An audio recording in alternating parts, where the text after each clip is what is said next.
Welcome back, everybody, for our third deep dive. Yeah. I'm Mike, and this is Hannah. Hi, everyone. Today, we're going to be talking about faith and homesteading, particularly for beginners. Oh, that's a good one. I think this will be an interesting one, Yeah. especially because homesteading is already such a huge undertaking in and of itself. Right. You know, growing your own food, raising livestock, becoming more self-sufficient. Mm. Like, how does faith play into all of that? Yeah, that's a really great question. What do you think? Well, I think one of the first things that comes to mind is the idea of motivation. Okay. What drives people to homestead in the first place. Right. And for a lot of folks, faith can be a really powerful motivator. Makes sense. Like we see in the Growing Dawn blog with Tiffany. Oh, yeah, Tiffany's story. Yeah, she talks a lot about wanting to separate from what she calls the break-in system Right. and create a life that's more aligned with her faith. So when she says broken system, what does she mean? Well, it seems like she's kind of disillusioned with the complexities of modern life. Okay. Feeling like she's reliant on these big systems that are out of her control. Interesting. So for her, it's about simplifying and getting back to basics, Right. creating a life that's more self-reliant and connected to her faith. Okay, so it's almost like a rejection of the status quo Exactly. and a Yes. yearning for something more authentic, Yeah, exactly. which I think aligns with homesteading in general. Totally. It is about taking control, Mm-hmm. not being reliant on supermarkets or utility companies. Right. But I'm curious, was faith like a driving force for homesteaders back in the day?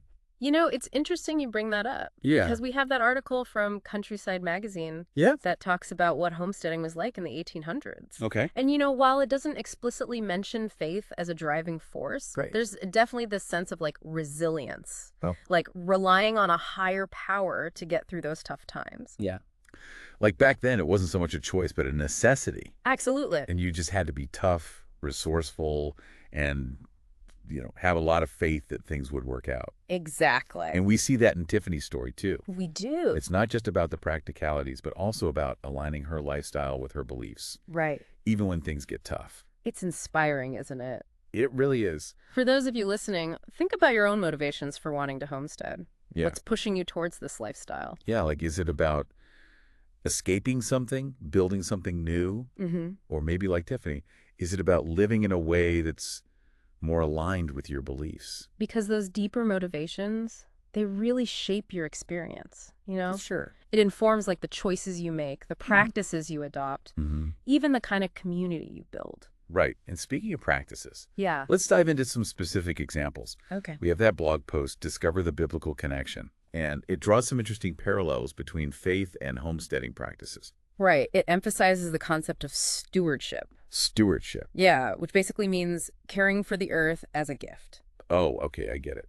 So that translates into things like prioritizing organic gardening, Oh. avoiding harmful pesticides, Got it. raising animals ethically. Okay, so that makes sense. Yeah. But how does that actually play out on, a real homestead? Well, take John and Molly Chester from those 5 inspiring stories. Yeah. Their whole approach to farming is about working with nature, Yeah. not against it. Interesting. They've created this incredible ecosystem where everything is interconnected. So they're not just taking from the land, Yeah, but they're actually giving back to it, exactly. taking care of it, which is a direct reflection of that stewardship principle. Exactly. Yeah, that's really cool. And there are so many other examples. Oh, yeah.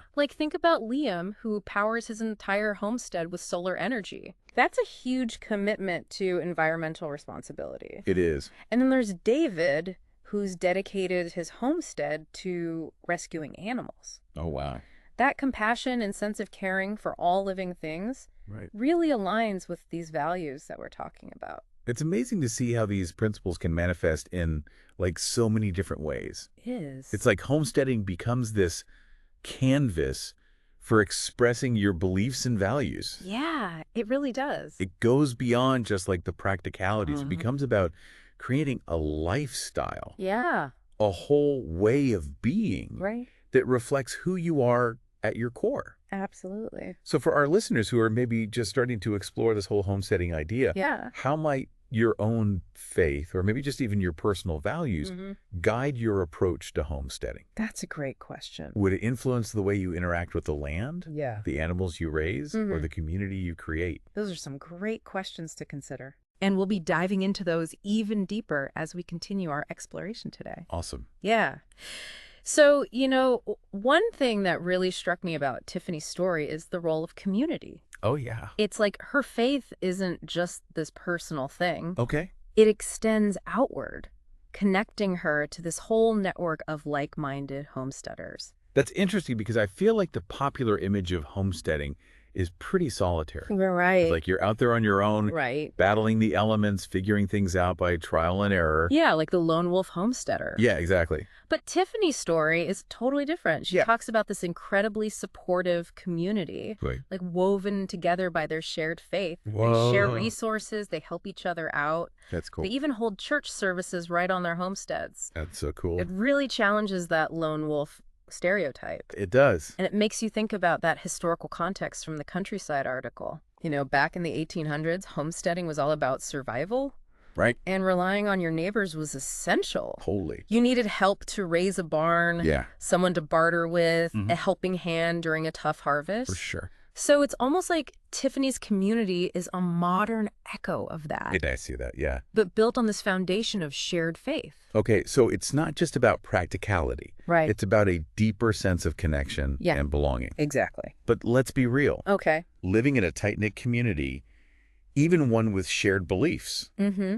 it can't be all sunshine and roses, right? For sure not. There are going to be conflicts, right? Yeah. Like, how do faith and community intersect when things get tough? That's such a good point. Yeah. And Tiffany does touch on that in her blog. Okay. There are moments of friction, times when people don't see eye to eye. Yeah, of course. But what's interesting is how their shared faith seems to provide a framework for navigating those disagreements. So it's not about avoiding conflict altogether. Right. It's about having this shared set of values Yeah. that guides how you approach those conflicts. Exactly. That's really interesting. It's about prioritizing understanding, empathy, and forgiveness Okay, over blame or judgment, got it. which makes me think about something we often hear about faith, Okay. resilience in the face of hardship. Uh-huh. Does that play a role in the homesteading journey as well? It's funny you mentioned that because as I was reading Tiffany's story, I kept thinking about that Grit and Survival article Oh, yeah. about those 1800s homesteaders. Mm-hmm. They faced incredible hardship, Oh, yeah, starvation, disease, isolation, for sure. but they just kept going. Right. And while modern homesteading is more of a choice, Yeah, it's not without its challenges. totally. You're dealing with unpredictable weather, pests, Right? equipment breakdowns, Yeah. maybe even financial struggle. Oh, for sure. It takes a certain kind of tenacity to stick with it. Yep. So is that where faith comes in? Right. Does it provide that extra boost of resilience Yeah. to help people weather those storms? I think so. Yeah.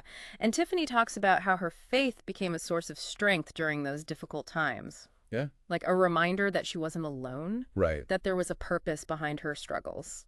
So it's almost like faith provides that bigger picture perspective, yes. that sense of purpose that helps you push through the day-to-day challenges. Yeah. That's interesting, isn't it? It really is. It makes you think about how those seemingly intangible beliefs Mm-hmm. can have a very real impact on your experience. Absolutely. So for our listeners, think about how you personally deal with setbacks. Yeah. What are your sources of strength Mm-hmm. and resilience? Like what gets you through those tough times? Yeah, and how might your faith, or maybe just even your personal values, Right. help you navigate those inevitable challenges of homesteading? Those are some powerful questions to reflect on. They are. And it's a theme we'll continue to explore as we delve deeper into this connection between faith and homesteading. Sounds good. Mm. It's about embracing those connections, celebrating our diversity, and recognizing that our strength lies in our unity, in our willingness to work together, and in our shared belief that a better world is possible. Well said, Mike. And, all this talk about community and shared values brings us to a really important question. What role does faith play in navigating the inevitable conflicts that arise even within a like-minded homesteading community? Yeah, that's a great point, because even when you're surrounded by people who share your values, disagreements are bound to happen. Exactly. And that's where faith or any strong ethical framework can be incredibly valuable. It can provide a set of principles for resolving those conflicts Okay. peacefully, respectfully, and with a focus on understanding rather than judgment. I see what you mean. Yeah. If you're committed to those core values of compassion, empathy, and forgiveness, Right. it's going to influence how you approach those disagreements. Absolutely. You're less likely to resort to anger or blame or defensiveness. Yeah. Instead, you're going to approach the situation with a desire to listen, Hmm. to understand the other person's perspective, Right. and to find a solution that honors everyone's needs. It's like having that inner voice reminding you to stay grounded in your values, Yeah. even when emotions are running high. Right. It's not about avoiding conflict altogether. No. It's about having a shared set of principles that guides how you approach those conflicts. Exactly. It's about recognizing that, conflict is a natural part of human interaction, Yeah. but that we have the power to choose how we respond, how Right. we engage, and how we ultimately resolve those disagreements. And that ability to navigate conflict peacefully and respectfully, Hmm. it's essential for any community. Absolutely. But it's also a valuable life skill that we can all benefit from. It really is. It's about developing that emotional intelligence, that capacity for empathy and understanding Yeah. that allows us to build stronger relationships, foster a more harmonious community, and create a more peaceful world. It's like those conflict resolution skills become a ripple effect, Totally. spreading outward from our homesteads into our communities and beyond. You know what's really inspiring, Mike? What's that? It's seeing how faith-based homesteading communities can model that conflict resolution process for the wider world. Oh, interesting. Showing that it's possible to disagree respectfully, Right. to find common ground, Yeah. and to build bridges of understanding even across ideological divides. It's like they become these little laboratories of peace, Yeah. demonstrating that unity is possible even amidst diversity, that compassion can triumph over judgment, Right. and that love is ultimately the most powerful force for change. Well said. It is a beautiful vision. To see homesteading with its roots in self-sufficiency and connection to nature, Yeah. becoming a catalyst for building a more harmonious and peaceful world. It's about recognizing that our shared humanity transcends our differences, that we're all connected, We are. and that we have the power to create a world where everyone feels valued, respected, and empowered to thrive. It's about choosing love over fear, Yeah. understanding over judgment, and unity over division. It's about recognizing that we're all in this together, We are. and that our collective well-being depends on our willingness to work together, Yeah. to support each other, Mhm. and to create a world where everyone has the opportunity to flourish. So as we wrap up this deep dive, Yeah. we invite you to ponder a final thought. Okay. If homesteading is about aligning your life with your values, Right. creating a space that reflects your beliefs, Mm. and building a legacy for future generations, Okay. what unique stamp might your faith or worldview put on your homestead? Ooh, good question. What would make it a true reflection of your soul? That's a beautiful question to consider. It's about infusing your homestead with that personal touch, Right. that unique expression of your beliefs and aspirations. That makes it a true sanctuary, a place where you can thrive, connect, and make a positive impact on the world. So as you embark on your own homesteading journey, Yeah. or even as you simply seek to create a more meaningful life, Mm-hmm. remember that your faith, your values, your unique perspective, Right? those are your greatest asset. They are. Embrace them, nurture them, and let them guide you as you create a homestead and a life that's filled with purpose, passion, and a deep connection to something larger than yourself.